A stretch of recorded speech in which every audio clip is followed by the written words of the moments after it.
I usually do. Cause a girl got a cold.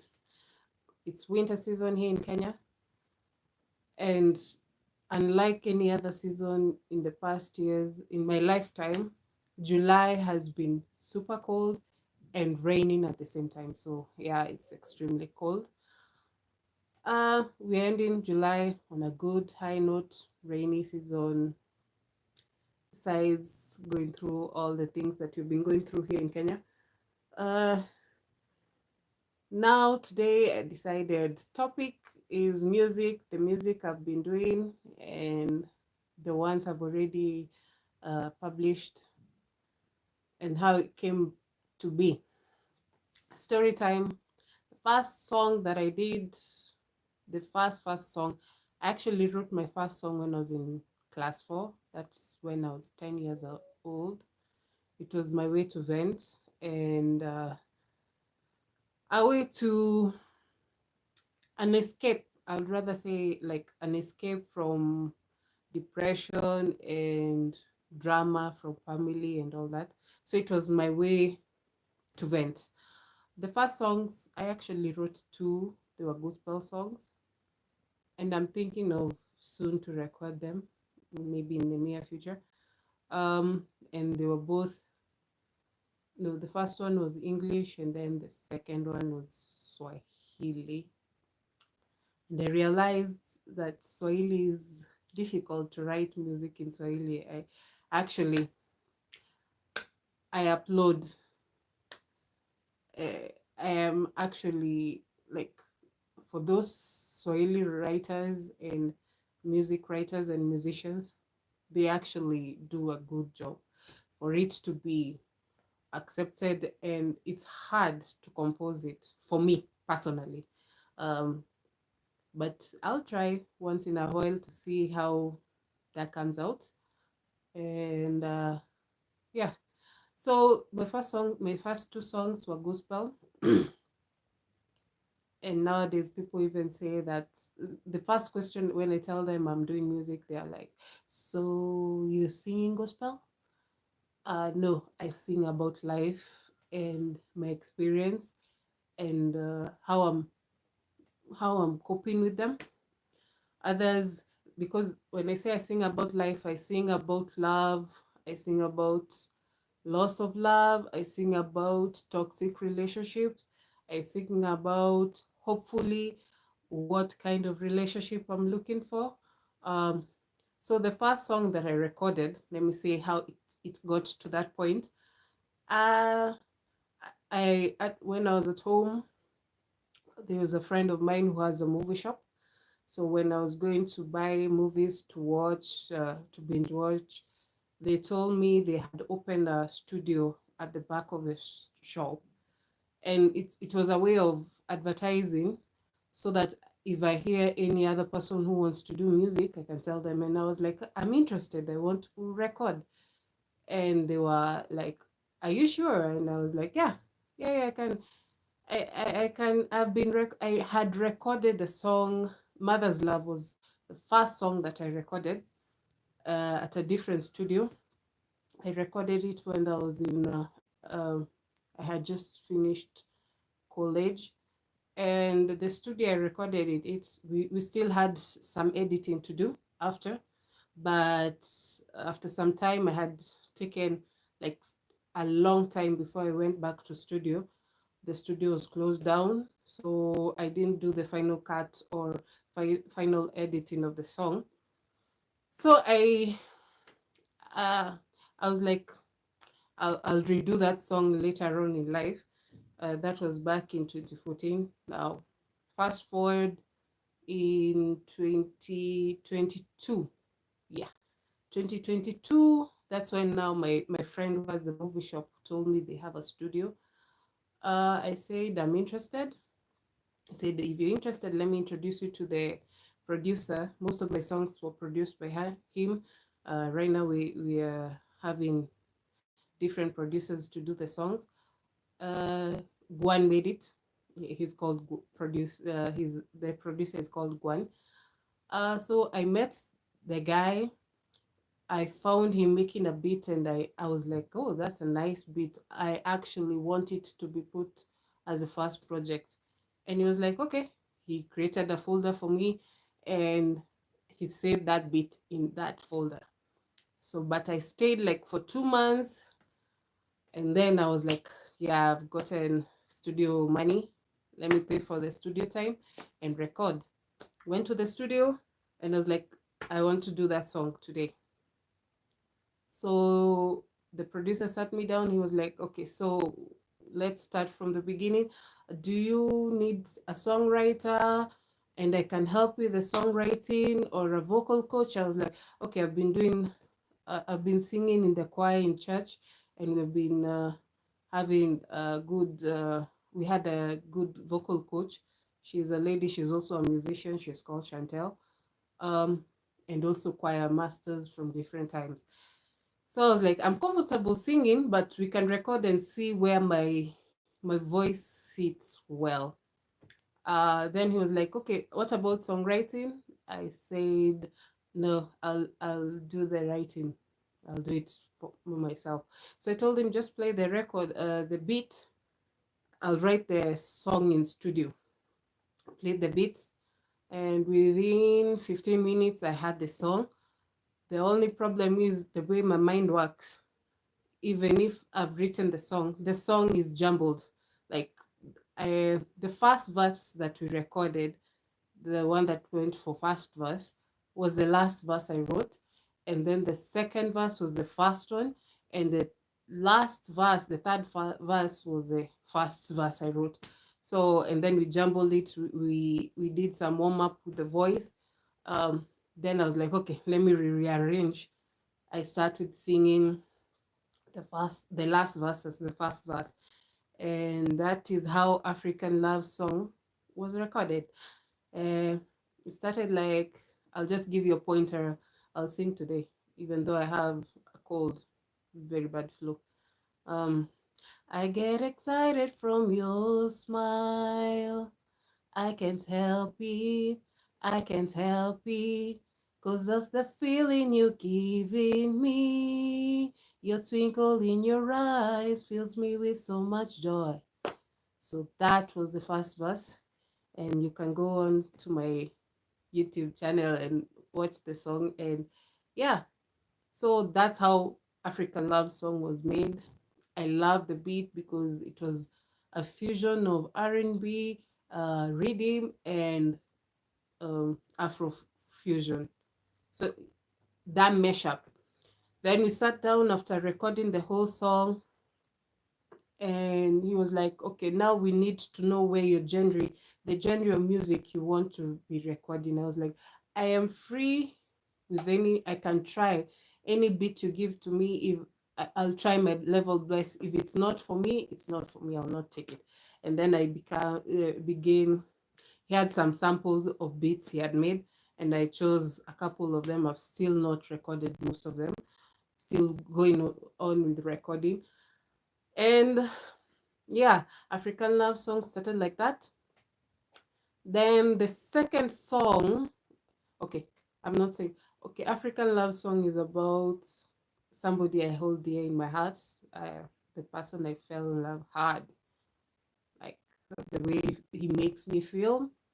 And it's just about the emotions of falling in love with somebody, or uh, the way you feel the butterflies, the heart racing and pacing, and just the giddy feeling of falling in love. Uh, that was African Love Song. Second song that I recorded, um, hmm, it was Authentic. Uh, after the African Love Song, Authentic was a beat he had made. It was complete, and I was like, I like that beat. It's somehow like raga, and still I can put my twist in it. So authentic is talking about being your authentic self, being vulnerable, being strong, because that's emotions that we go through. And specifically, it's about how I go through it. It's about a strong lady and being your true self, like accepting your flaws and your beauty and meshing them, because no one is like you. It's just you, and that's why it's authentic to you. So yeah. mm, and even I'll touch on it a little bit. It says, the first verse is, I can be strong. I can be strong, I can be, wait, uh, mm, so authentic. Can be strong, I can be weak at the same time. I can be weak. Wait, I've missed the words. Authentic. I can be strong. I can be. At the same time, I can be weak. I can make my eyes bowl out, wearing my emotions on my sleeve. Put all the walls around me and shelter my heart so no one else can see the real me. I don't know why the words are escaping me. Anyway, so and then that song was different because it had the verses and the bridge. I can be the bridge was, I can be the one you want or the one you don't. I can be a dream or a nightmare that you want to run from. It repeats times two. You can see it. Uh I've not done any music video, but I'm working on them. uh African Love Song, I had actually shot the music video. The issue became on editing. When they went to do the editing, uh, the guys who did the editing did an editing without hearing the ideas of whatever I wanted in the editing. So they did their own thing, and they did it as a final cut. That's what's supposed to be released. So when they presented it to me, I was like, why didn't you had my contacts? Why didn't you contact me to know if that's what I wanted or whatever I wanted to be added or removed, so that I am the client, I know what I want in my music. uh it became a scuffle. So later on, and I had paid, so later on when I said, can I get my half payment back, because the job, according to you, that's your final cut, but according to me, that's half the job, because there's some things we needed to discuss before the final cut. And they ghosted me after that. So my money went like that. But I was like, okay. Uh, in this industry, I was later told, you have the ups and downs, and that was one of the it. You'd think it would have discouraged me, but it didn't. I was like, okay, I'll find my own way to shoot my videos.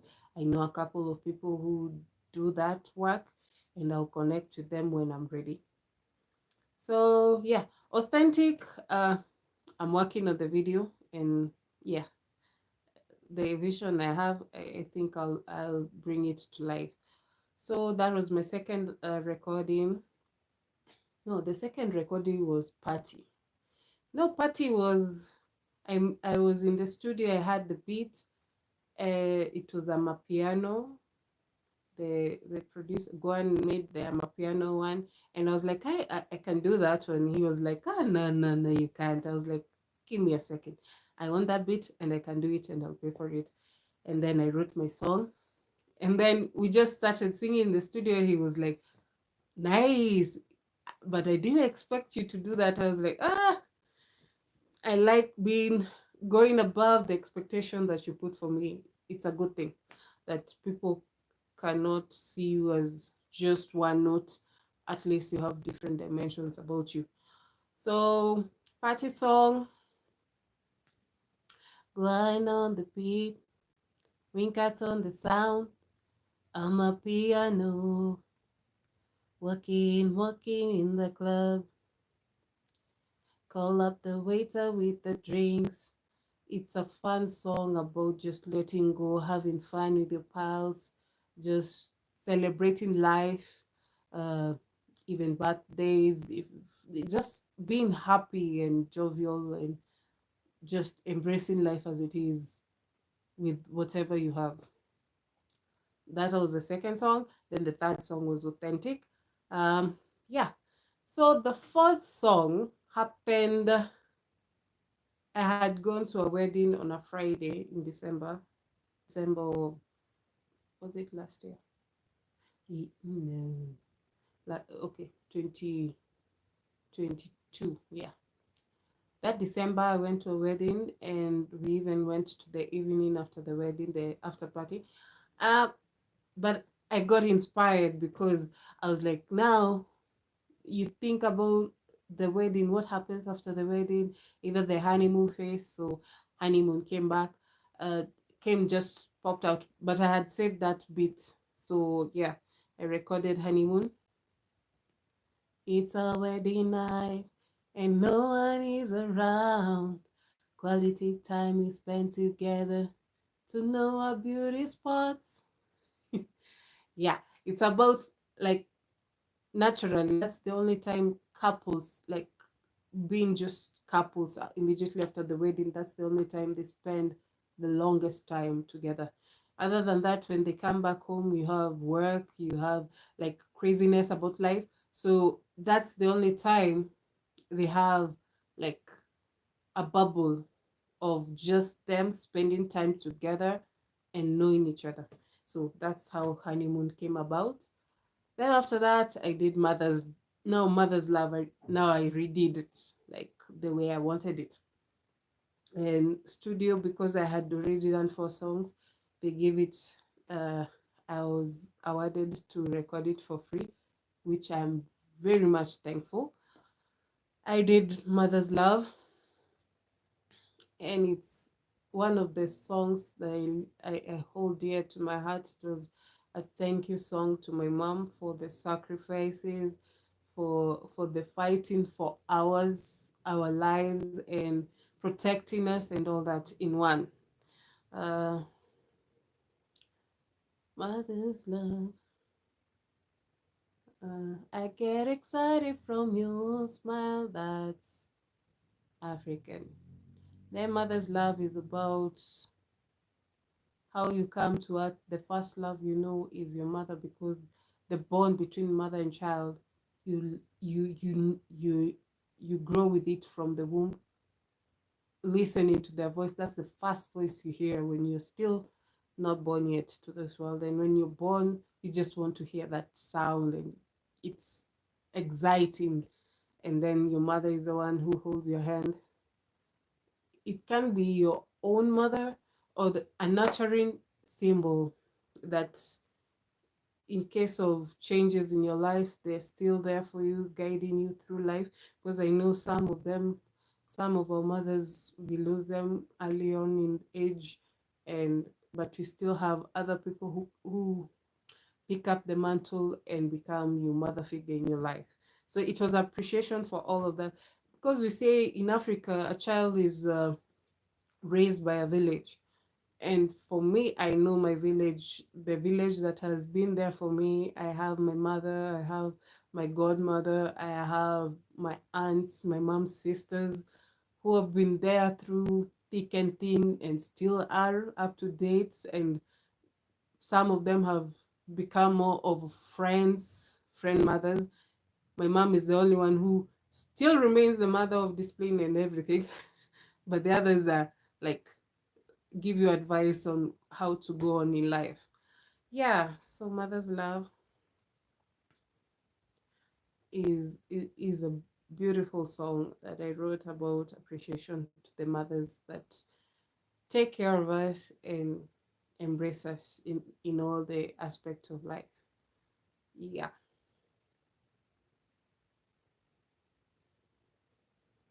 Where it starts like, when I open my eyes, you warm up my love with the trust that you bear. My first very thought is great trust you have installed in you. And I knew then you will always be there for me at all times. And I thank God for your life and your love instilled in you. So yeah, that was my mother's love. Now, after that, I had stayed for some time before going to record. And then when I went back, I did Shine Bright. I haven't released it yet because I'm working to release a dance video with it. It's a song about being happy about life, no matter the things that go around. It's a pick me up song. I'll just say that. Yeah, it's a pick me up song. So yeah, coming soon your way. So shine bright. Yeah. Then after that, I went to studio. I was just passing by, and then the studio owner was like, there's a beat here. There's a lady and a guy who did it. I want you to listen. It's like a cipher reading. Listen to it and give us your input. So when I heard the song, I loved the beat, and I was like, hey, I wouldn't mind to jump into this cipher or reading. And they were like, are you sure you can do reading? And I was like, yeah, give me to Monday.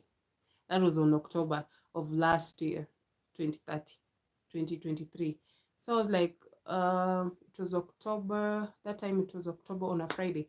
It was October 11th. And then on Monday, we had been given a holiday by our president for tree planting. That was October 13th. I decided instead of planting a tree, I'll plant a music. So I was given the beats. I was supposed to write it at home, but I was like, no, this beat, the inspiration will just come to me when I'm in studio. So I didn't write it at home. Went back to studio. Wait, I'm skipping a bit. Yeah. There's a song I did called Sad Song.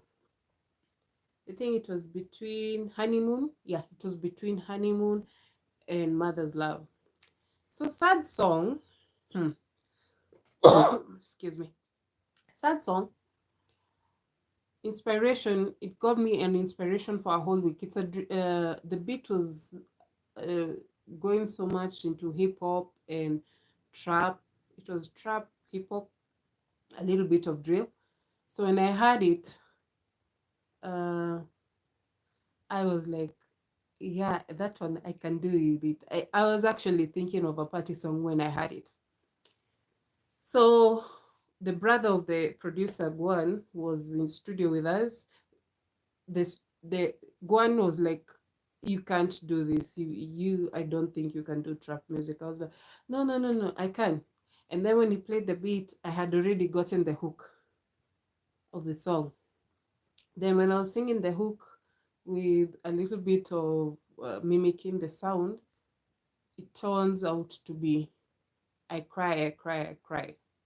So I was like, okay, that's weird. I was thinking on a different note, and then the inspiration came in a different note. So I was like, yeah, give me the beat, I'll write the song. So in that 1 week, so that I can record on the weekend,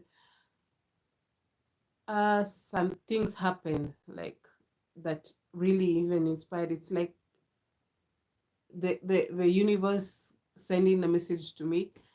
And I was listening to the beat like on a loop, and then all of a sudden my dad texted me, and the text was not so nice. It was accusatory text of blaming my siblings and I of him and my mother not reconciling. So I was like, where is this coming from? Considering, here's the thing about couples, you knew each other before any other thing. So as children came as a result of you both knowing each other. So you both know each other well, better than how the kids know you. So blaming the kids for you not talking to your wife or your ex-wife should not be something you think of, because the kids are caught in the middle. You know how to approach your ex-wife when she's mad because you've known her for the longest time, and she knows how to approach you. So you should not involve the kids in between. So he sent me that text blaming us and going on a rant, throwing insults, and I was like, okay, where is this happening? Then 2 days later, he sends a good text, like sending blessings. I'm like, okay, I cannot deal with the back and forth, back and forth. Sometimes I think he's undiagnosed bipolar, because today you're good, tomorrow it's a different story. And that push back and forth, I couldn't understand it. And the more it inspired me to write that song, sad song. At the same time, my brother called me and told me my father had reached out to him, but some words were exchanged, and my brother cut off communications with my dad. And I was like, okay, things are still piling up, piling up, piling up. Then there's a time we met with my mother at a friend's shop the same week. And when we met, there were other ladies who were also my mom's friend. And then this one lady started saying some story about a gentleman she knows, that he talks how he supports his children and all that. But the way the story is going, we when my mother and I look at each other, we connect that the person they are talking about is my dad. And 90% of the story, the way he articulates how his relationship with his kids is and he's in the delulu phase, because the kids are not even talking to him. So the way he talks about us is something totally different. If somebody else told you the story of how my dad has been, because from my memory, my mother has been a single parent even in the marriage, paying for our school fees, providing for us and all that. It reached a point now she was just like, I'm done. Let me just take my kids and support them the way I am, because it seems like I'm a single parent in the marriage. So the story she was saying, no, that he's the one who's been paying our school fees. I'm like, what? I look at my mom and she was like, I'm even shocked. Then when she continues talking about the story, she tells us where the guy, uh, no, now according to her, the guy has a shop, but he says that the kids are the ones who sponsored it. I'm like, which kids? Maybe he has another different family, not us.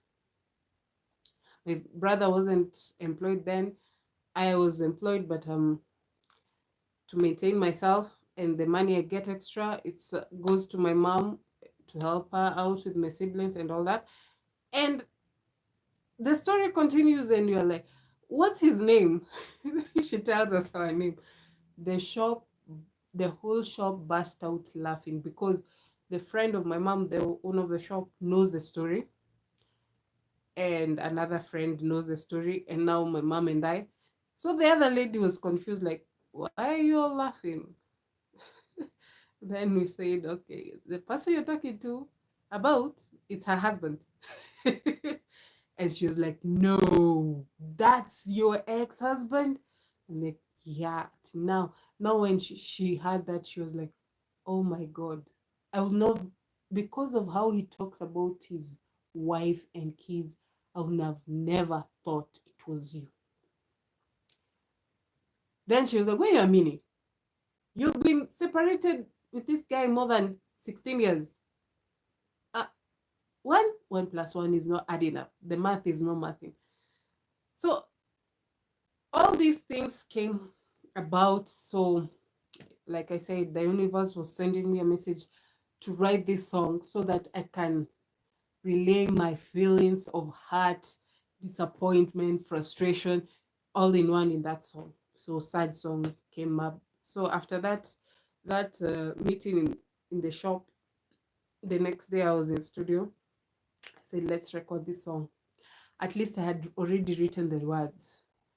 So when I sang, I actually felt a weight lifted from my shoulders, and I felt light because I said it all in the song. It's the first verse, I'll touch on it. It says, promises, broken lies, piling, making a molehill. Seen the way you hurt us with no care, giving no thought. tearing us down like a Armadillo never seems to care, never seems unmoved. Because of your selfish ways, always pulling us down, swearing mad on our name. You forgot what family means. You forget how trust is earned. You forget how trust is earned. So yeah, and the chorus is about crying, just thinking about all the things that has happened. Because there's a time you just shut down and you remember those memories and tears just flow. But before I released the song, I did tell my mom I actually wrote this song. And when the rough cut came, I played it for her. And she was like, I don't like that song because it sings about how you cry. her, her notion was not even the verses. She was like, the chorus is just making me depressed that you cry. I'm like, Mom, but now it's my emotions. I had to say what really happened. Sometimes I just think about it because sometimes I have blocked his number, but sometimes the messages come through. He can't call me. Uh, so yeah, so my mom was like, no, I don't like it because you're crying. And in all these songs, my mom has become the biggest supporter. She always listened to the first cut. I don't, I. She says it's your story. You're telling your story of how you've lived, your perception of this of the life that you've lived. I cannot stop you from that. That's your life. That's what you went through. I cannot understand it. I can just not she cannot understand it. She can just listen, and she's happy that I'm letting the hearts get out, like a release for me. But she has never said that, oh no, you should not say that. Mostly in African homes we are told don't air your dirty laundry. But now if somebody uh, hurts you, we usually do that, like, and most people who hurt you most are the people you're related to, and you don't speak about it, and it becomes a trauma you have that affects you later on in life, and you don't even know. Now when you see things are not going well, you don't know where to start. So why not speak about it so that you can give it less power over you and you can heal from it? Because if you're hiding that, I know there, I've heard of stories of people being saved in their families, people being beaten to a pulp in their families, and people just keep quiet. You know, keep quiet, don't say about it. Or things that right now we're noticing out here, it's about gender violence. Some ladies' wives go to tell their parents that, oh, he beats me up, the husband beats me up, or the man also who is being beaten up by the wife. They don't say about it, and then it becomes a toxic place to stay. I say speak on it, speak about it, shout it to the rooftops, and it can give you less weight for you to maneuver in this life. So yeah, sad song was that about me releasing. I'm getting better. I usually do talk about my story like you've seen from part one, chapter one to now. I don't beat around the bush. It happened, it happened. Yeah. So yeah, sad song was that, and then after sad song, that's when honeymoon was recorded, and then after that, Mad Girl.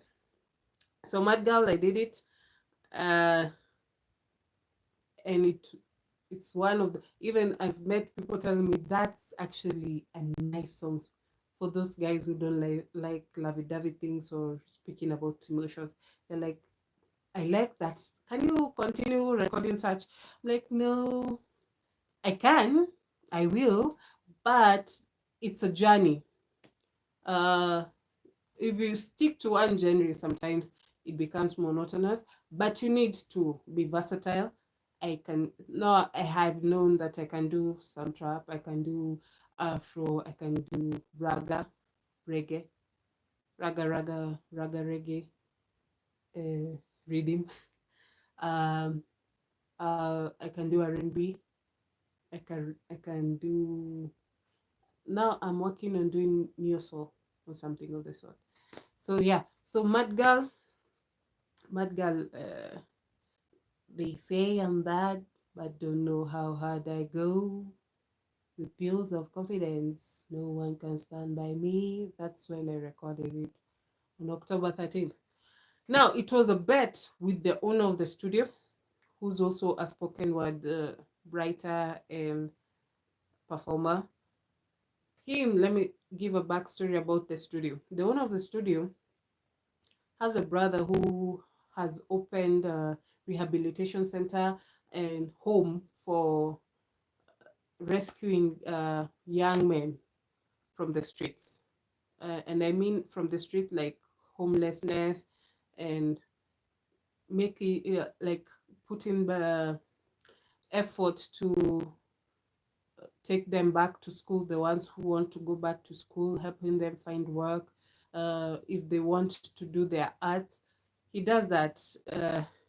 Um, I, I've forgotten the name, but I'll remember it and post it later on. So the brother does that. So he opened the studio to help the guys who want to do music. So yeah, that's how the studio started. And he's also an artist. He does animations and cartoons and also spoken word. So when he told me to listen to the beat, and I was like, I want to jump into to that cipher or read him. He was like, I'll also jump to it if you're doing it. And I was like, okay, when I come Monday, I'll record it. And he was like, after you record it, I'll enter the studio and do it and record my own. So when I did Mad Girl, he was supposed to he was supposed to enter the studio and do his version of that beat. When he had my record, he was like, no, I can't. I have surrendered. You've got that beat. That's yours. And yeah, Mad Girl has been amazing. Like some people who have heard of it and they're like, how do you know how to sing in Pato? Well, I did Homestretch as a set book, an extra set book in literature in high school. And I love listening to rhythm by choice and by force, because Bodin Matatus, mostly that's the music you'll hear. It's either rhythm, reggae, or Afrobeats from West Africa. So yeah, and also Kenyan music like Abanton and Genge. So yeah, there's a time he played for some passerbys, and they were like, "You have a Nigerian no, you have a Jamaican who's singing here," and I was like, "No, it's me." Usually people see me and they're like, "That's your voice." Like they're shocked that I sing, and considering hearing my music, they're like, "Wow, I would not have expected you to." Will actually think of you doing gospel. Yeah, my calling is into singing about inspiration, about life. We don't only have religion in our life, we have all the aspects of love, hate, politics. Yeah, somehow. Then Mad Girl. Then after Mad Girl, I have done 2 more songs I'll release. One is still in editing phase. The other one is complete, but I first want to release the Shine Bright. So have a listen to the music at the same time. Today, no comments, but it's okay. We'll see each other. I think I'll post on Thursday. Yeah. Bye.